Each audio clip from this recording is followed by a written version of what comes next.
What's going on, guys? It's the NOLA Hub here, back with another video, and today we have Mock Draft 2.0. If you haven't seen Mock Draft 1.0 already, I highly suggest you go check that out.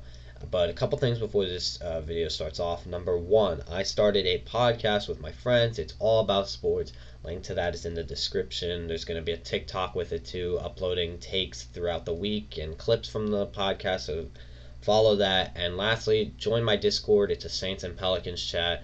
Bunch of chill dudes in there. I'm trying to make this intro short. I hate long intros. But without further ado, let's get into the video. Round 1, pick 28. I have the New Orleans Saints selecting linebacker out of Tulsa, none other than Zaven Collins. Now, I'm going to make a very bold statement. Zaven Collins will be the New Orleans Saints pick if he's on the board at pick 28. And I know it's very bold, and I know you're also saying, what about corner? Don't worry, I have corner covered. But I'm going to tell you why. And some of you will just brush this off, but there are plenty of photos of him and Jeff Ireland, like, laughing it up. Our players, I think, were even at his pro day. Peyton was at his pro day. Loomis might have been. I'm not 100% sure. If they weren't super interested, there wouldn't be players there. Jeff Ireland wouldn't be there. Well, he might be, but there's too much here for me to be like, I don't think they're. I really do think if he's on the board, the New Orleans Saints are going to draft him. He fits the mold of former linebackers, as he's 6'4", 259, very similar to Demario Davis's height and weight. It's very similar to Alex Anzalone's height and weight. I think the New Orleans Saints, this is their guy if he's on the board. I really do. Don't worry, I have corner covered. Anyway, let's talk about Zaven Collins as a player. Excuse me. Zaven is a freaky athletic linebacker, had a 4.65 40-yard dash, a 35 vertical leap, and 19 reps on the bench press. Like I said, athletic freak. The way he moves on the football field, he moves very agile and fluid. He moves so well for his 6'4" size. I talked about Jeremiah Wilson-Caramoa being very speedy and athletic for his size. I don't think Zaven Collins is on that level, but I think he's close to it. But there's things about Zaven that I like more, right? I mean, he's 6'4", Wilson-Caramoa, I believe, is 6'1". He's 259. I don't know what Wilson-Caramoa is. They're very similar players, except I think they each excel at their own thing. Now, why I like Zaven Collins? Well, number one, if you all know me, I love Pro Football Focus, and I love production. He had a 90 Pro Football Focus grade for the year 2020, and he had a phenomenal year. In 8 games, 54 tackles, 2 forced fumbles, 2 pass deflections, 4 sacks, and 4 picks on the year. He's an excellent pass defender. He's a playmaker. He proved it with his 4 picks. He struggles a bit against the run, and he does sometimes lose to defenders he shouldn't do, like smaller defenders. But there is so much there that I am so excited for. And the thing about the run defense is, that's great. We have other guys that are good against the run defense. We always have a top run defense. We have a shitty pass defense. So if we can bring in a guy that specializes in pass defense, that is what I want. He's a playmaker. He's a difference maker. I do feel like sometimes we lack defensively on playmaking. I feel like some games we have it, some games we don't. Sometimes, some years we have it, some years we don't. And I'm not saying we didn't have it last year, but it's always good to have more, am I right? Like, let's be one of those top teams. And I feel like with Zaven Collins, Demario Davis, Zach Bond, that is a really good linebacking trio. We can be a playmaking defense.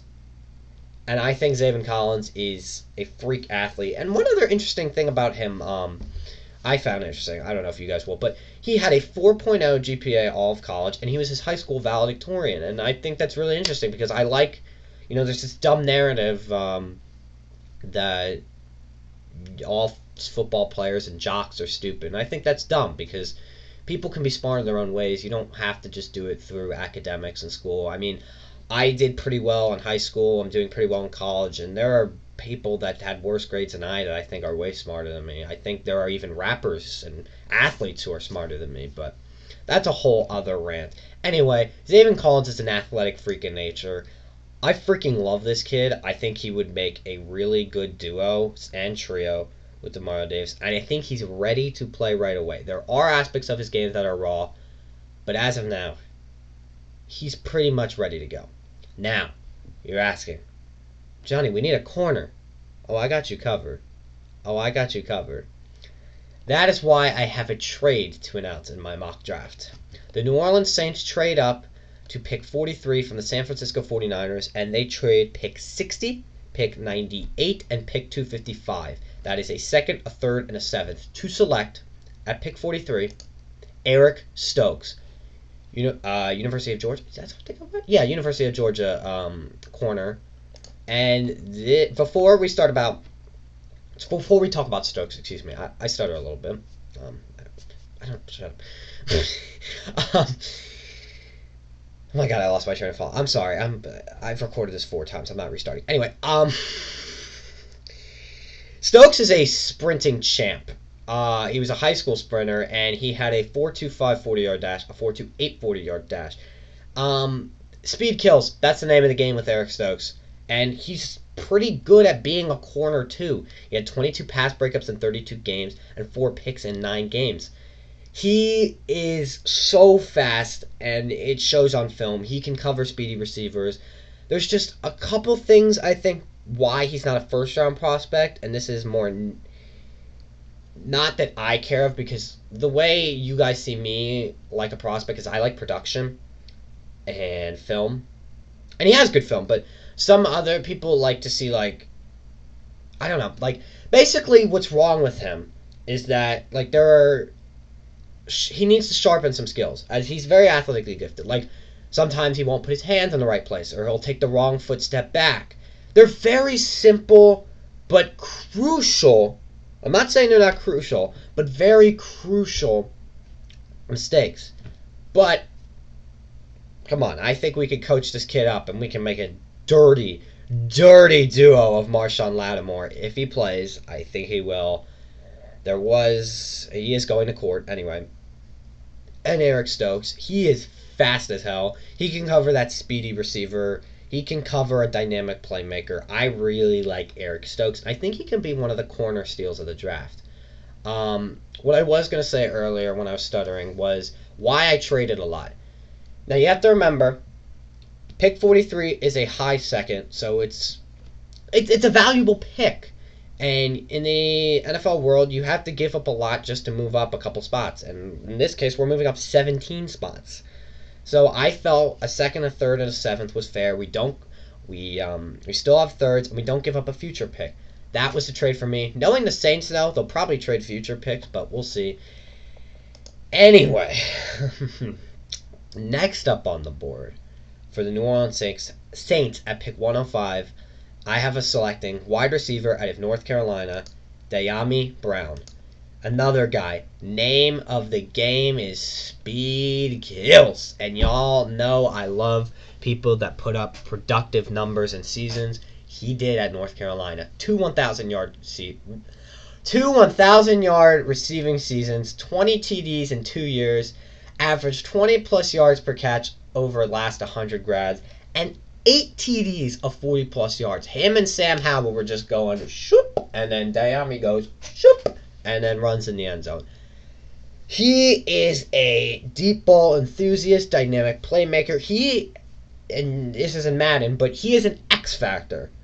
And I say that because you can be down 7 with maybe 30 left, and he will make that big-time play. He will make your David Tyree catch, except he's not a contested catch. What I'm saying is, he will make that special play. He will make that memorable deep ball down the field because that's who he is. He's a very good vertical route runner. He's a fantastic athlete. I don't have his 40 time written. I believe it's in the 4.3s, 4.4s.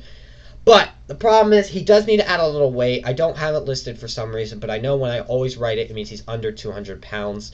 And usually I like wide receivers at 190, 200. Usually on the 200 side. And he needs to expand his route tree. He even knows this. At his pro day, he's like, all I did in college was run deep routes. I need to show these scouts that I can do more than run a deep ball. And I think he did. I thought he had a pretty good pro day, and his stock is rising after the pro day. But I like how he was very self-aware. Now, that begs the question. We haven't seen him do anything except run the deep ball. Is he right for us? And I think he is, because you got your physical receiver in Michael Thomas. You got your other speedster in Deontay Harris. You've got your real deep ball guy in Dyami Brown. And Marcus Callaway is kind of a hybrid, I believe.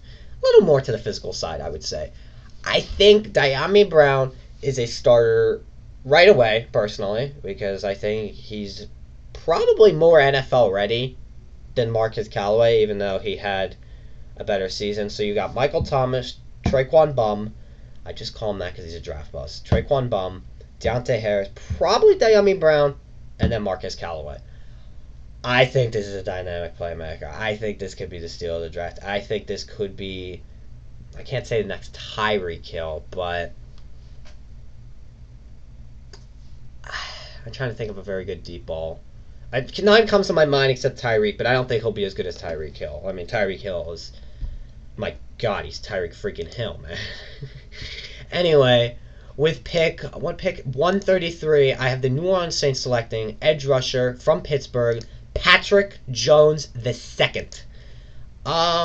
Patrick Jones had a very productive year, 2 years at Pitt, with 17.5 sacks, 25 tackles for loss. He's a good athlete. He has amazing pass rushing skills, pretty good at run defense. The problem, you don't see anything else on film of him doing anything other than rushing the passer and sometimes playing run defense. And he can't. He doesn't really do anything else that well. So that's kind of the knack on him.